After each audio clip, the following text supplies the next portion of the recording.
Robert May was a short man, barely 5 feet in height.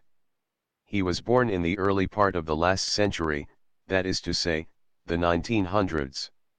Bullied at school, he was ridiculed and humiliated by other children because he was smaller than other boys of the same age. Even as he grew up, he was often mistaken for someone's little brother. When he left college, he became employed as a copywriter with Montgomery Ward, the big Chicago mail order house. He married, and in due course, his wife presented him with a daughter. Then when his little daughter was 2 years old, tragedy struck. His wife was diagnosed with a debilitating disease. She became bedridden and remained so until she died. Nearly everything he earned went on medication and doctor's bills. Money was short and life was hard. One evening in early December of 1938, and 2 years into his wife's illness, his 4-year-old daughter climbed onto his knee and asked, "Daddy, why isn't Mummy like everybody else's mummy?" It was a simple question, asked with childlike curiosity. But it struck a personal chord with Robert May. His mind flashed back to his own childhood. He had often posed a similar question: why can't I be tall, like the other kids? The stigma attached to those who are different is hard to bear. Groping for something to say to give comfort to his daughter, he began to tell her a story. It was about someone else who was different, ridiculed, humiliated and excluded because of the difference. Bob told the story in a humorous way, making it up as he went along, in the way that many fathers often do.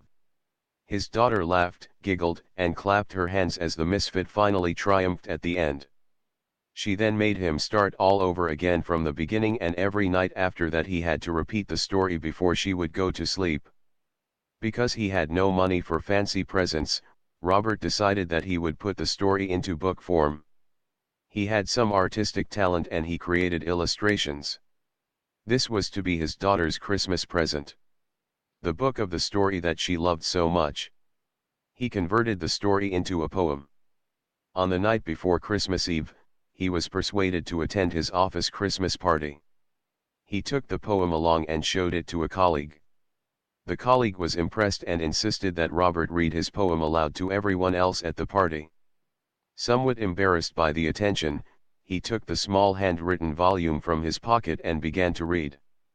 At first the noisy group listened in laughter and amusement. But then became silent, and after he finished, they broke into spontaneous applause.